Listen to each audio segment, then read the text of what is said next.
미국에 있는 다른 그 민족 교회를 방문할 기회가 여러 번 있었습니다. 근데 좀 의아한 그런 상황들이 있더라고요. 한국 교회에서는 잘 그렇게 안 하는 것 같아요. 예를 들면 박성일 목사님이 주일 예배 와가지고 여러분 반갑습니다. 저는 이 교회 담임 목사 박성일입니다. 이렇게 소개하는 경우는 별로 없으시죠, 그죠? 근데 그 다른 민족 교회 가면은 저는 누구고 이 교회에서 이런 일로 섬기고 있습니다. 이런 소개를 하는 경우가 있더라고요.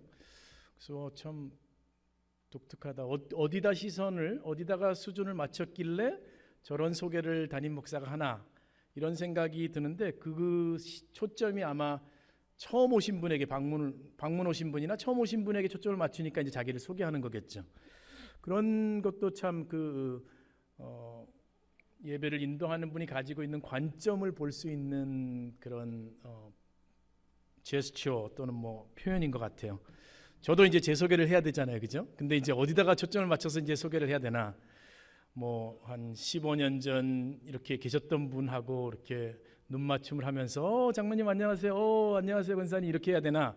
아니면 오늘 제가 주차장에 주차했는데 어느 집사님 오시더니 교회 처음 방문하셨군요 이렇게 인사하시더라고요. 그래서 내가 어떻게 해야 되나? 예, 처음은 아니고요. 근데 예, 오랜만에 왔습니다. 이렇게 제 소개를 어디서부터 해야 되나? 제가 또 여기 회중 중에 여러분 교회에 정기적으로 오시지 않는 분이 한 커플이 계시는데 제가 87년도에 보스턴으로 공부하러 왔거든요.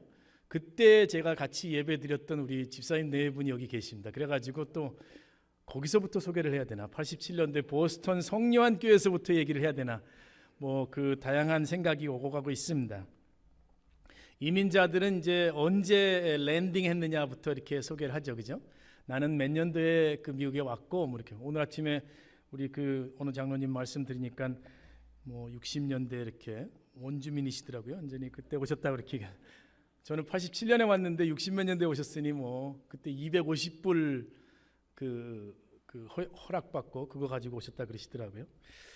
크리스찬들은 예수님을 언제 영접했느냐? 사실 제가 영접한 게 아니라 예수님이 저를 영접해 주신 거죠. 그걸 가지고 이제 소개를 하는 경우도 있고, 선교사들은 흔히 이제 선교사로 부름 받았은 때를 중심으로 소개를 하기도 하고 그럽니다. 이러다가 이제 자꾸 시간 가고 있는데 제 소개를 하겠습니다. 저는 위클리프 성경번역 선교회에서 일을 하고 있고요. 거기서 하나님의 나라를 섬기는 일을 2003년부터 하고 있습니다. 그러니까 이제 한 17년 차네요. 근데 그 기간에 대부분을 여러분 교회와 같이 동역을 했습니다. 참 그것도 감사한 일인 것 같습니다.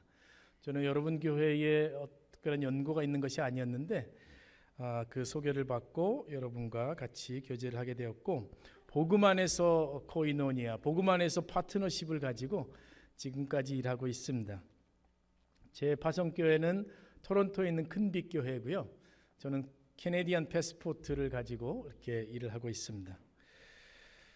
미국 본부에서 일을 했었고, 그 다음에 이제 국제본부에 가서 일을 하게 됐고, 그 다음에 아시아 본부에서 일을 했고, 지금은 한국 본부에 가서 일을 하고 있습니다.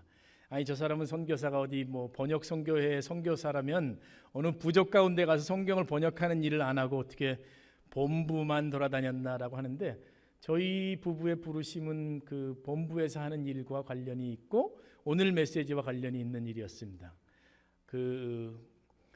교회의 교회됨을 돕는 일에 저희들에게 마음을 주셔가지고 저희가 여러 본부에서 교회 선교 훈련을 돕는 일을 지금 17년째 하고 있습니다. 이렇게 이제 소개를 드리고, 제가 뭐 선교사 되기 전에는 경영 컨설턴트로 일을 했습니다. 엑센처라고 하는 컨설팅 회사에서 경영학과 컴퓨터 사이언스를 공부한 사람으로서 기업체의 IT 시스템을 디자인하고 이렇게 만들어주는 그런 일을 하다가 큰빛교회에서 말씀을 배우고, 또 여러분들 오랫동안 기도해 주셨던 임현수 목사님으로부터 이제 선교와 하나님 말씀을 배우면서 지내다가 저도 선교사로 17년 전에 하나님께서 이렇게 보내주셨습니다. 지금은 포항에 있는 포항에서 일하고 있고요. 어쩌다가 또 포항에 가서 일을 하게 됐느냐, 이것도 또 이제 조금 설명을 드려야 되는데, 저희 위클리프 성경번역 선교회가 포항에 있는 한동대학교와 조인트로 선교사 훈련 센터를 가지고 있습니다. 그래서 거기에 이제 신임 선교사님들을 훈련하는 그런 일에 4년간 파송을 받아가지고 이제 2년을 보냈고 앞으로 한 2년을 더 있게 됩니다. 그래서 여러분 혹시 한국에 들리시거나 한국에 오시거나 아니면 또 이렇게 경상도 지역에 오시면 포항을 지나가시면 제가 신선한 물회를 한번 쏘겠습니다. 네. 그래서 그냥 키워드는 워싱턴 그 한인 장로교회라고 말씀하시면 제가 그냥 기회 그냥 바로 쏘겠습니다. 네, 그러니까 오시기 바라고요. 저희 그 선교사들 훈련하는 일을 하고 있는데 요즘에 그 미주 한인교회에서도 비슷한 현상이 일어나고 있지만 한국교회 안에서 신임 선교사의 배출이 굉장히 저조합니다. 그래서 이게 지금 심각한 문제입니다. 여러분의 한때는 그 뭐 전 세계 한인 디아스포라 교회와 한인 교회가 10만 이상의 선교사를 보내주소서라고 이렇게 기도했었죠. 그런데 요즘에 그 기도가 어떻게 응답되고 있는지는 정말 그 퀘스천 마크가 붙은 그런 상황입니다. 선교사 발굴이 굉장히 어렵습니다. 그래서 왜 그렇게들 선교를 안 가는 거야라고 물어보시기 전에 여러분 교회에서는 지난 10년간 박상희 목사님 죄송합니다. 지난 10년간 선교사를 얼마나 파송하셨는가 한번 생각해 보시면 이런 상황입니다. 그러니까 이게 굉장히 심각한 상황입니다. 그래서 그 추수의 들판에 그 곡식들이 추수의 낫을 기다리고 있는데 일꾼이 없는 상황인 것이 지금도 그런 상황입니다. 그래서 여러분 이런 그 상황 가운데 이제 한국교회와 디아스포라 교회가 있는데 하나님께서 오늘 말씀을 통해서 어떤 이야기를 나와 우리 가족과 그리고 교회에 하시는지 한번 생각해 보는 그런 시간을 가지시길 바랍니다. 17년째 일하면서 이제 그 선교사로 나올 때 어렸던 그 두 딸이 이제는 장성한 어른이 됐습니다. 30살, 28살 그렇게 그 장성한 그 어른이 되어서 이제는 저희들과 독립된 삶을 하고 있습니다. 큰 딸은 이제 뉴저지에 와서 살고 있고요. 작은 딸은 토론토에 있습니다. 그래서 그 뉴저지에 있는 딸이 5년 전에 저희를 할아버지로 만들어 줘 가지고 그 손자 보러 1년에 한 번씩 이렇게 그 방문하는데 그 제가 방문했다고 이렇게 교회에다 연락을 드렸더니 여러분 교회에서 이렇게 초대를 해 주셔 가지고 오랜만에 여러분께 인사를 하러 오게 되었습니다. 바울이 그 로마서 1장을 쓰면서 그 로마에 있는 교회를 생각하는 자기의 마음을 표현을 했는데 이렇게 표현을 했더라고요. 내가 하나님께 감사합니다. 8절에요. 너희 믿음이 온 세상에 전파되기 때문에 감사합니다. 이렇게 얘기하는데 사실 이렇게 적절하게 번역한다면 이런 거죠. 제가 하나님께 감사하고 있습니다. 로마에 있는 교회 교인들의 믿음이 온 세상에 전파되고 있기 때문입니다. 이렇게 얘기했겠죠.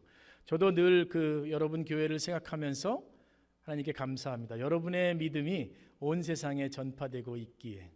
그리고 또 이런 얘기를 합니다. 어떻게 하든지 여러분에게 나아가서 서로 격려를 받는 그런 시간을 가졌으면 좋겠습니다. 이렇게 바울이 이야기하고 있습니다. 저도 여러분을 만나는 것 자체가 격려입니다. 제가 40대 초반에 정말 그 사역에 그 제대로 준비가 안 됐을 때 여러분 교회에서 저를 초대해 주셔가지고 선교 훈련도 같이 하자고 하고 선교 기도회도 같이 하자고 하고 이렇게 하면서 저희를 격려해 주셨던 것, 그리고 지난 10여 년간 그 에스더 존스, 타드 존스, 오정호 선교사, 오순양 선교사, 홍현민, 홍기주 기억하시면서 이렇게 성경 번역이 모든 민족 가운데 이렇게 진행되기를 바라는 마음 가운데 저희와 복음 안에서 동역해 주신 거에 대해서 저희가 얼마나 감사한지요. 그래서 여러분들로 인하여 하나님께 정말 감사하고 있습니다. 이제 그 간단히 메모도 하셔야 될 텐데요. 제가 그 성경 번역과 관련된 세계 선교 현황에 대해서 잠깐 말씀드리겠습니다. 그러면 이제 그 여러분도 이렇게 이게 오랫동안 기억이 안 될 테니까 한번 메모를 해주시기 바랍니다. 전 세계 사람들이 쓰는 언어가 옆 사람한테 한번 물어보실래요? 네 생각엔 몇 개쯤 되는 것 같아? 이렇게 한번. 전 세계 사람들이 쓰는 언어가 몇 개쯤 될까요? 한번 옆에 사람에게 한번 물어보시죠. 꽤 많겠지. 뭐 이렇게 그냥 대충 하지 마시고 그래도 숫자로 한번 얘기해 보시기 바랍니다.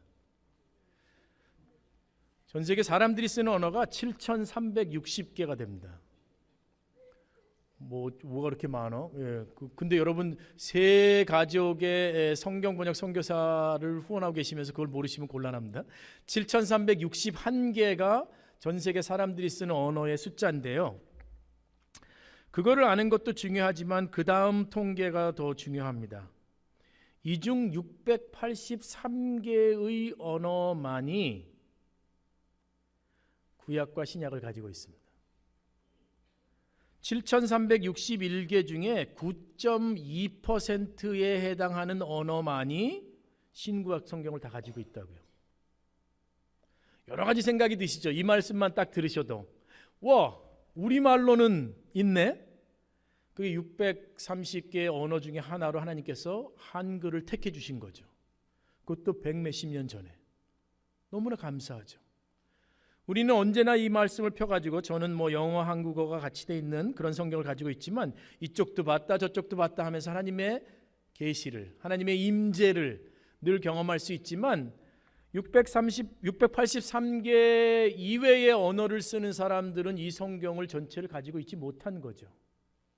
묵시가 없으면 사람들이 방자히 행하고 하나님의 계시가 없으면 사람들이 멸망하는데 하나님의 말씀이 없으니, 하나님의 임재가 말씀으로 없으니 하나님을 이해할 수 없고 자신의 정체성을 이해할 수 없는 것이 많은 사람들의 현실이라는 겁니다. 신약 성경만 따지면 좀 많이 있습니다. 한 1534개의 언어가 신약 성경을 가지고 있습니다. 그럼 신약 성경이라도 있으니까 됐지. 그렇지만 구약의 그 창조의 이야기와 아브라함을 불렀던 이야기와 믿음의 선진들에 대한 이야기는 전혀 모르고 있다면, 그리고 성경 전체가 예수 그리스도를 포인트하고 있는데 어떻게 예수 그리스도의 오심이 구약 성경 가운데 계시되고 있었는지를 모르고 있다면 그냥 out of sudden, 그죠? out of blue sky에 예수님이 오신 것 같은 그런 생각이 들 수도 있잖아요. 그렇게 돼서는 안 되죠. 그렇기 때문에 66권이 다 필요하다고 본다면 1534개의 신약 성경만 가지고 있는 부족에게도 성경은 번역되어야 되는 거죠. 이게 이제 안타까운 그 소식이지만 그러나 기쁜 소식도 있습니다. 지금 현재 우리가 예배드리고 있는 이때에 2658개의 언어 가운데 성경 번역이 진행되고 있습니다. 2650개의 언어 가운데 성경 번역이 진행되고 있다는 얘기죠. 170개 나라에 2658개의 언어 가운데 성경 번역이 진행되고 있는데 이 중에 95% 이상을 저희가 속한 위클리프 성경 번역 선교회가 감당하고 있습니다. 참 감사한 일이죠. 2200개의 언어를 저희 단체가 번역을 하고 있습니다. 그래서 여러분 조금만 더 그 추수의 들판에 관심을 가지시면, 조금만 더 하나님의 시선에 눈을 모으시면 두 가지가 다 있습니다. 하나는 기쁜 일이 많습니다. 하루 또 그 다음 하루 또 그 다음 한 주 또 그 다음 주 한 달 또 그 다음 달에 전 세계 어디선가는 성경을 봉헌하는, 번역된 성경을 하나님께 다시 바쳐드리면서 감사합니다, 우리 민족에게 이 성경을 주셔서 고맙습니다라고 하는 그런 예배가 올려지고 있는 그런 기쁨이 있고요. 또 한편으로 안타까운 일이 있습니다. 그럼에도 불구하고 어느 부족 가운데는 성경 봉헌 예배가 올려지고 있을 때 어느 부족 가운데는 아직도 한 단어도 한 줄도 번역이 안 돼가지고 하나님의 말씀을 이웃 부족의 언어로 또는 내셔널 랭귀지로 이해해야 되는 그런 상황 가운데 있는 부족들도 많이 있다는 거죠.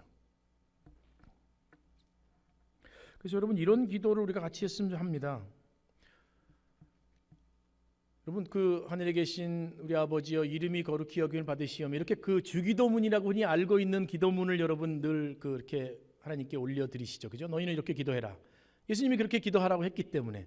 근데 사실 그 기도문만이 예수님이 가르치신 주기도문이 아니라는 것도 여러분 알고 계십니까?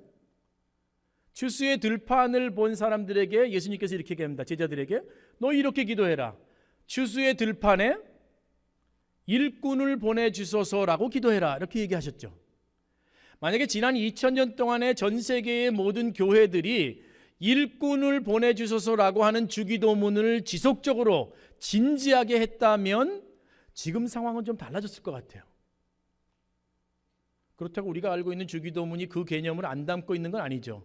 하나님의 나라가 임하소서라고 하는 그런 기도문이 거기 들어있으니까 일꾼을 보내달라고 하는 기도가 그 안에 포함되어 있는 건 사실이지만, 구체적으로 일꾼을 보내주소서라는 기도를 우리가, 우리 가족이, 우리 교회가 한다면, 근데 교회 세팅 가운데서 일꾼을 보내주소서라는 기도는 교회의 일꾼을 보내달라는 그런 그 바운더리가 지역교회에 묶이게 되는 그런 그 오류가 있더라고요.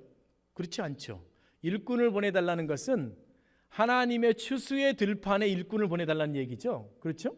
그렇다라고 한다면, 그런 기도를 우리가 진심으로 한다면 2658개의 언어의 성경 번역뿐만이 아니라 남아있는 모든 언어 가운데 하나님의 말씀이 번역되는 일들, 번역된 말씀을 가지고 제자 양육이 되는, 교회가 개척되는 일들이 더 힘차게 일어나지 않을까. 여러분, 그래서 한번 조용히 한번 생각해 보시겠어요? 나는 가장 최근에 언제 주여 추수의 들판에 일꾼을 보내주소서라는 기도를 했나? 우리의 기도 문을 잘 들어보면 정말 런들리 리스트 같이 그렇게 기도 내용들이 많죠. 구하는 기도 내용들이 많죠. 그렇죠? 이것도 응답해 주시고, 이것도 좀 돌봐주시고, 이것도 좀 살펴주시고라고 하는 기도 제목이 있지만, 그 안에 일꾼을 보내어서 모든 나라와 족속과 백성과 방언 가운데 하나님의 말씀이 전달되게 하소서라고 하는 기도는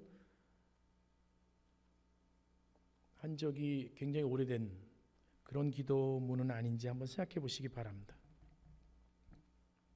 그래서 여러분에게 그런 기도를 해 주시기를 권면해 드리고, 2658개의 언어 번역 사역이 잘 진행될 수 있도록, 어저께도 이메일이 하나 들어왔습니다. 파푸아뉴기니에 있는 마을에서 번역이 진행되고 있는데 폭우로 인해서 성경 번역 센터가 쓸려 내려갔습니다. 아메리칸 바이블 소사이어티에서 며칠 전에 뉴스 릴리즈를 보냈는데, 아프리카의 무슬림 지역 가운데 번역이 진행되고 있는 곳에 무장 강도들이 들어와서 번역을 하고 있는 현지 크리스찬들과 번역 사역자가 사상을 당하는 그런 상황이 벌어졌습니다. 마치 뉴질랜드의 크라이스트처치에 일어난 상황이 이제 반대 상황이 벌어진 그런 상황이 있었죠.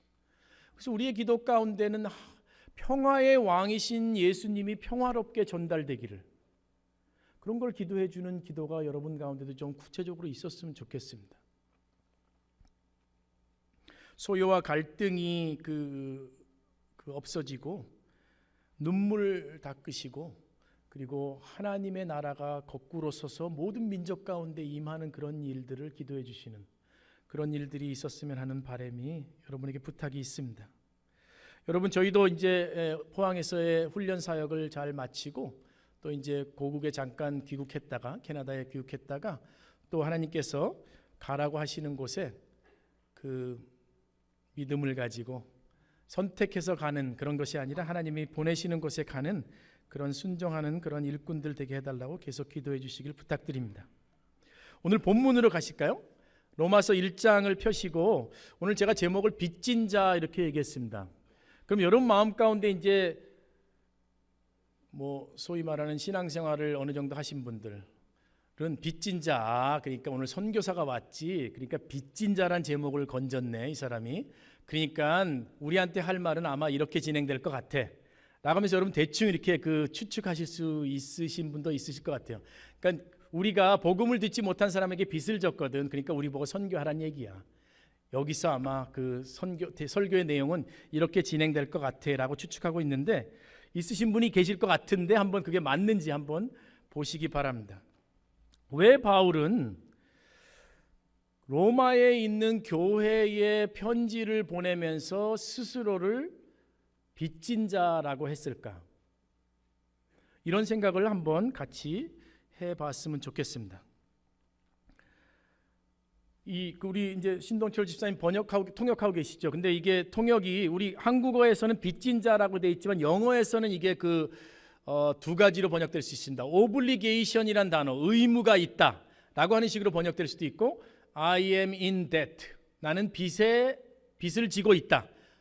I am debtor, 나는 빚진 자다, 채무자다, 이런 식으로 이렇게 번역될 수 있는데, 한국어 번역의 빚진 자 쪽으로 한번 오늘 묵상을 좀 나눠보려고 합니다.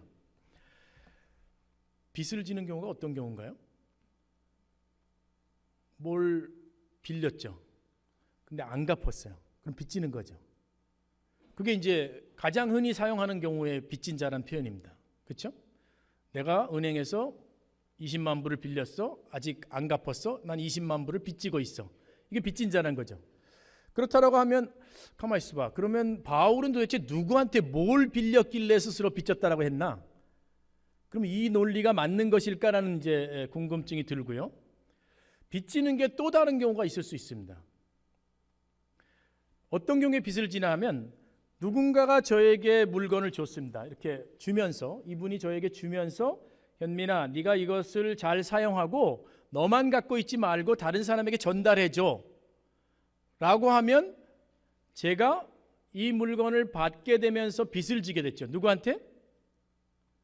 이 물건을 준 사람한테가 아니고 전해줘야 될 사람에게 빚을 진 거죠.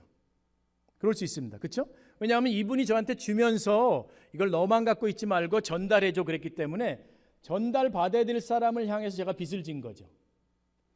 그러면 바울이 빚을 졌다라고 했을 때 하나님으로부터 예수 그리스도의 복음을 들은 다음에, 아, 바울아, 이것을 통해서 구원을 받고 이방 민족들에게 이것을 전달해 주거라 라고 했기 때문에 빚진 자라고 한 것일까? 그럴 가능성이 굉장히 높죠. 그죠? 1번과 2번 두 가지만 놓고 보면 1번일 가능성은 별로 없습니다. 하나님이 주시면서 야, 바울아, 이거 나한테 갚어? 이렇게 하진 않으셨을 거 아닙니까? 그렇죠? 그러니까 너도 이것을 이해하고 전달을 해줘라 라고 했기 때문에 빚졌을 가능성이 있습니다. 그런데 만약에 두 번째 경우라면 로마서의 수신자가 누가 돼야 되냐 하면은 복음을 듣지 못한 사람들이 수신자가 돼야 됩니다. 그래야지 이 논리가 맞죠.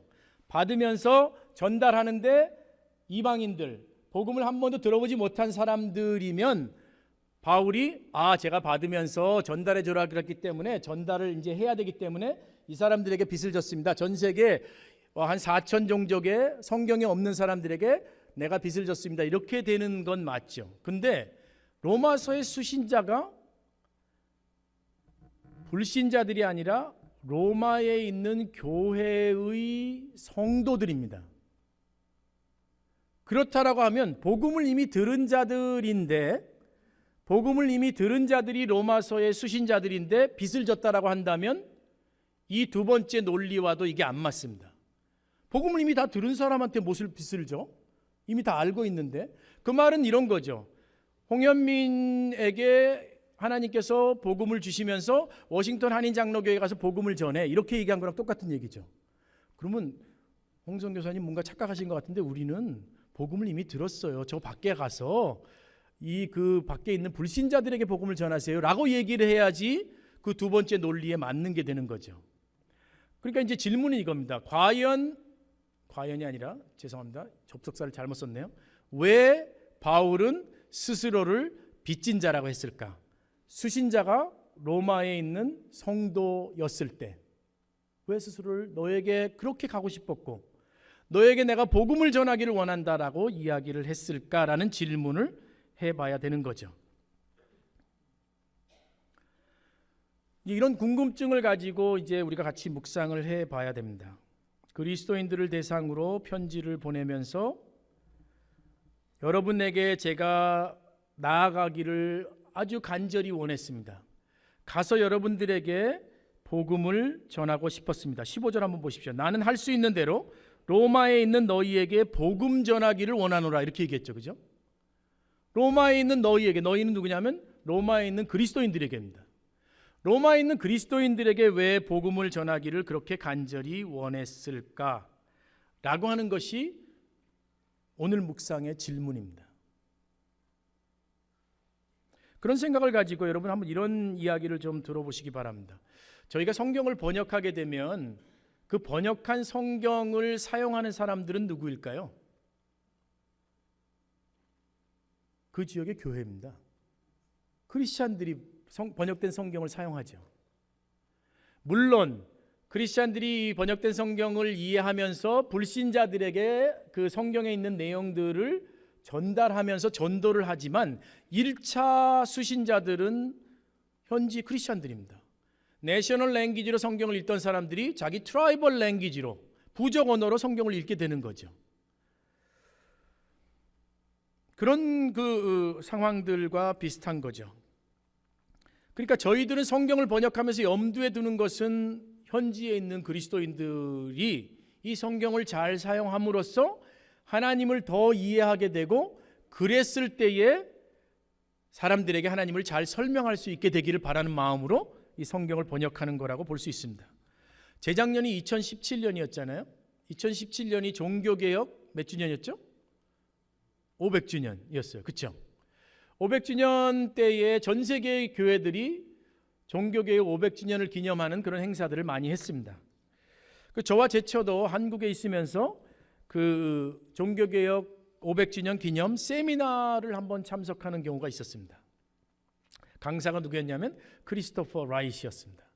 크리스토퍼 라이트 목사님은 존 스타트 목사님의 제자로서 그 전 세계 본인 스스로가 인도의 선교사로 일을 했고, 그 다음에 지금 영국으로 돌아와서는 전 세계의 그 크리스찬들에게 선교 신학을 가르치는 그런 역할을 하는 그런 그 선교사이자 목사님이신데요. 이분이 강사로 오셨습니다. 그 강사로 오셔가지고 몇 시간 강의를 하신 후에 질의응답 시간을 가졌습니다. 질의응답을 갔는데 인덱스 카드에 이제 질문을 해가지고 올리고, 그분이 이제 그 검토를 해가지고 질문을 묶어가지고 이제 대답을 하는 그런 시간을 갖는데, 그 질문 중에 한 가지가 이런 질문이었습니다. 라이트 목사님, 당신은 평생을 하나님의 선교에 삶을 들였습니다. 당신이 보시기에 세계 선교의 가장 큰 장애는 무엇입니까? 가장 큰 도전은 무엇입니까? 라고 물어봤습니다. 여러분에게 세계 선교의 가장 큰 그 장애, 가장 큰 해결해야 될 문제는 무엇입니까? 라고 묻는다면 여러분 뭐라고 대답하실 것 같아요? 사람이 부족한 겁니다. 아니면 뭐 재정이 부족한 겁니다. 뭐 이런 이야기를 하시겠죠. 그죠? 아니면 또 뭐 종교 간의 갈등이 극심한 것입니다. 복음에 대한 그 반응이 굉장히 그렇게 반응의 정도가 낮은 겁니다. 뭐 다양한 이유를 얘기할 수 있겠죠. 그렇죠? 저도 굉장히 이 질문에 대한 이 라이트 목사님의 답을 기대하면서 들었습니다. 저분은 과연 뭐라고 대답할 것인가? 세계 선교의 가장 큰 걸림돌은 무엇입니까? 세계 선교의 가장 큰 해결해야 될 문제는 무엇입니까? 라고 묻는 질문에 라이트 목사님이 이렇게 답합니다. 세계 선교의 가장 큰 도전은, 잠시 멈춥니다. 세계 선교의 가장 큰 어려운 점은요, 제가 여러분 이거 솔직히 얘기해도 될까요? 여러분 그 이해하고 들으세요 라고 하면서 멍설이면서 하시는 말씀이, 세계 선교의 가장 큰 도전은 교회입니다. 이렇게 얘기합니다. 지금 끄덕거리시는 분들은 왜 끄덕거리시는 거예요 지금요? 우리 교회가 도전입니까? 우리 교회가 가장 심각한 문제입니까? 인정하십니까? 아니면 내가 가장 심각한 문제다라고 이렇게 수긍하시는 건가요? 저는 깜짝 놀랐습니다. 아니, 하나님의 나라를 전하기 위해서 하나님께서 세우신 신성한 기관인 이 하나님의 교회가 선교의 가장 큰 걸림돌이라고요? 하나님의 복음의 비밀을 풀어놓고 그것을 묵상하고 그것을 가르치고 있는 교회가 세계 선교의 가장 큰 걸림돌이라고요? 그분의 그 대답은 정말 저에겐 충격이었습니다. 근데 그날 이후로부터 곰씹어서 생각을 해보면 해볼수록 그 대답에는 진리가 담겨 있습니다. 세계 선교의 가장 큰 걸림돌은 나요? 세계 선교의 가장 큰 걸림돌은 복음에 대한 편협한 이해, 아전인수격인 이해를 하고 있는 교회가 아닌가라는 생각을 해봅니다. 하나님의 나라의 걸림돌이 나다라고 하는 생각을 가지면 여러분 굉장히 충격이죠. 그렇죠? 생각해 보시기 바랍니다. 로잔 대회가 있습니다. 복음주의 리더들이 모여가지고 세계 선교가 지금까지 어떻게 진행되어 왔고 앞으로 어떻게 진행되어야 될지를 의논하는 그런 모임이 있는데요. 거기에서 몇 년 전에 이런 슬로건을 제시했습니다. 세계 복음화를 위해서 필요한 것은 다음 세 가지입니다. 여러분 세계 복음화를 위해서 필요한 세 가지를 적으라 그러면 여러분 뭐라고 적으시겠어요? 이렇게 얘기했습니다. 세계 복음화를 위해서는 다음 세 가지가 필요합니다. 온 교회가 온전한 복음을 온 세상에 전하는 것입니다. three on을 얘기했습니다. three whole을 얘기했습니다. whole church가 whole gospel을 whole world에 전하는 것이 필요합니다. 이렇게 얘기했습니다. 근데 너무나 짧은 스테이트먼트지만 너무나 명료하지 않습니까? 온 교회가 온전한 복음을 온 세상에 전하는 것이 세계 선교여야 하죠. 만약에 여러분의 교회 중에 몇몇 사람만이 선교위원회에 속해 있는 극성맞은 정말 신앙생활 왜 저렇게 개성 있게 하는지 몰라 라고 하는 그런 사람들만이 복음의 일부를 이해해 가지고 어느 지역 일부에만 전한다고 한다면 세계 선교의 온전성을 잃어버린 거 아니겠습니까? 그렇죠. 그렇다고 한다면 온 교회가 온전한 복음을 온 세상에 전하는 것은 세계 선교의 기초여야 하고 궁극적인 목표여야 하는 거죠. 그럼 이제 아까 그 질문으로 다시 돌아갑니다. 바울은 로마에 있는 성도들에게 편지를 쓰면서 나는 빚진 자입니다 이렇게 얘기합니다. 그러면서 어떻게 하든지 하나님의 뜻 안에서 여러분에게 나아갈 길을 얻고 결국은 갔죠. 가가지고 복음을 전하는 그런 일을 하기를 원한다 라고 했던 이유는 무엇일까가 16절과 17절에 나와 있습니다. 16절과 17절을 마틴 루터는 이렇게 얘기했습니다.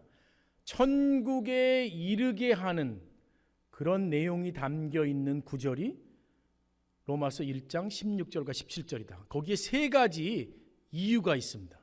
이건 너무너무 중요한 일입니다. 여러분 마틴 로이드 존스 같은 목사님은요, 이 로마서만 가지고 설교를 372회를 연속적으로 했어요. 그러면 7년 이상을 한 겁니다. 일주일에 한 번 했다고 치면.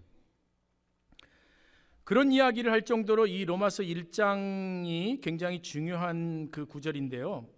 로마서 1장 16절의 앞부분에 바울이 로마의 성도들에게 그렇게 간절히 가기를 원했던 이유 첫 번째가 나옵니다. 왜냐하면 나는 복음을 부끄러워하지 않기 때문입니다. 이렇게 얘기합니다. For I am not ashamed of gospel 이렇게 얘기합니다. for라는 게 이유를 설명하는 접속사죠. 그죠? 왜냐하면 나는 복음을 부끄러워하지 않기 때문에 그렇습니다.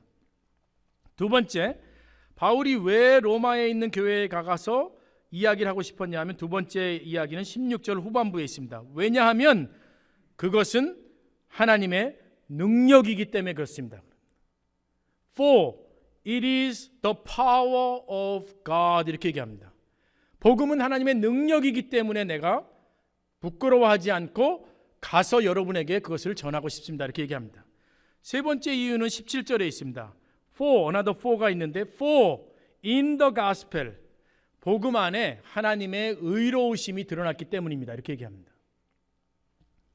바울은 로마에 있는 불신자들이 아니라 로마에 있는 그리스도인들에게 나아가서 복음을 전해주고 싶었습니다. 왜냐하면 로마에 있는 그리스도인들이요, 복음은 하나님의 능력입니다.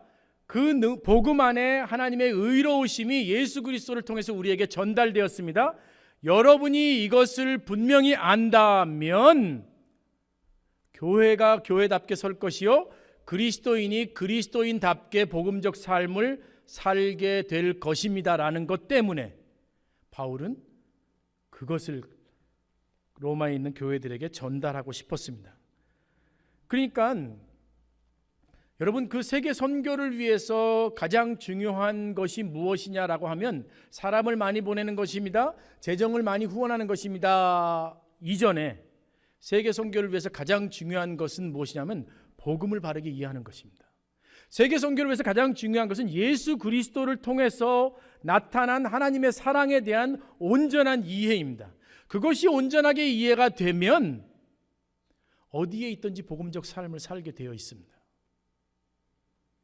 그것을 바울은 로마 교회 성도에게 설명해 주고 싶었기 때문에 스스로를 빚진 자라고 이야기하면서 로마에 가고 싶었던 것입니다.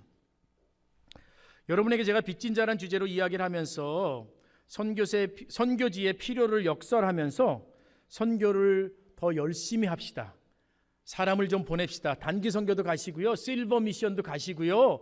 그 다음에 더 기도도 하시고요. 좀 재정의 10% 20% 정도가 아니라 한 50% 이상의 좀 경상비의 그 퍼센티지를 선교에 좀 써주세요. 우리 재정이 너무 부족해요. 인쇄할 수 있는 비용이 필요합니다. 제자를 양육하기 위해서 뭐가 필요합니다. 이런 식의 이야기를 할 수도 있지만 보다 더 근본적인 이야기는 뭐냐면 예수 그리스도가 누구이신지 아십니까?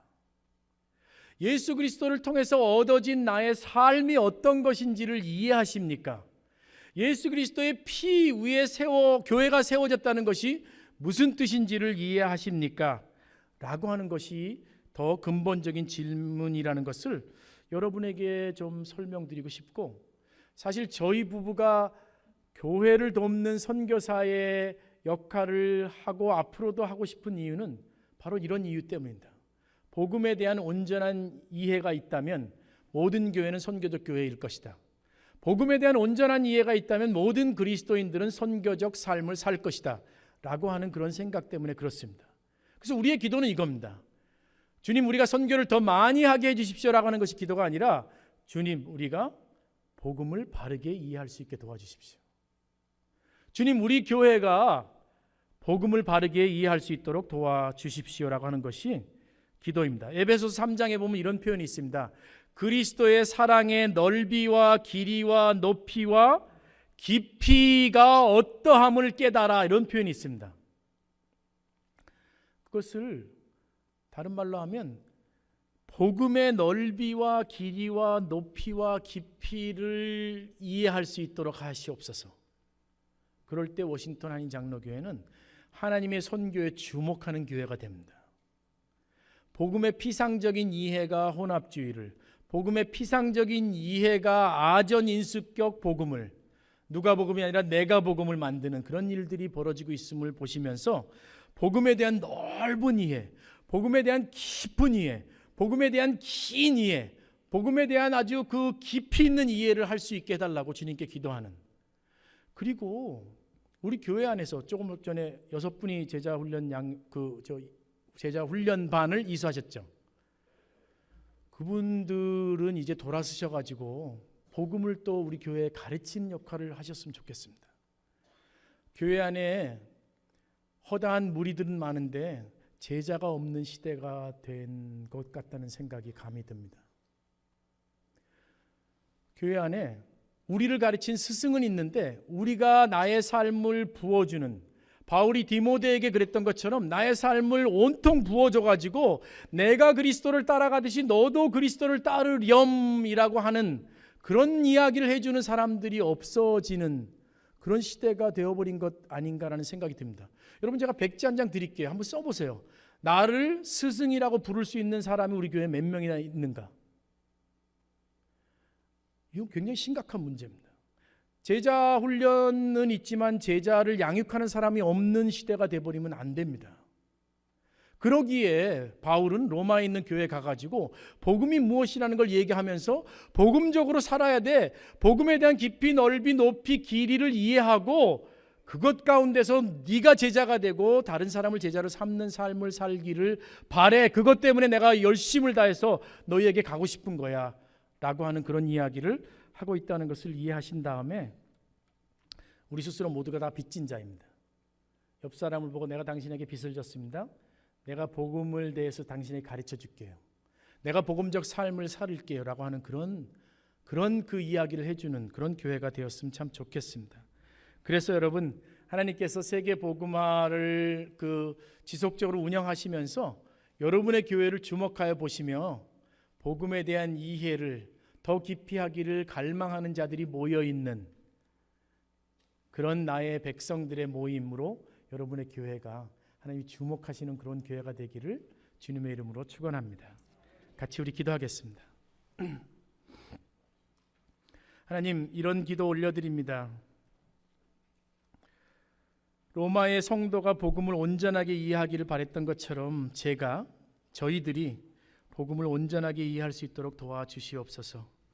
성령께서 성경을 펴게 하시고 조명하시고 예수 그리스도의 성육신과 이 땅 가운데의 삶과 십자가의 길과 십자가에서의 찬란한 부활, 그리고 모든 것이 끝났다라고 하면서 하나님의 의가 이 땅 가운데 온전히 임하게 되고 예수님은 그 하나님의 우편 의자에 앉아 계시는 그 복음을 전체를 온전하게 이해하는 온 교회가 될 수 있도록 주여 인도하여 주시옵소서.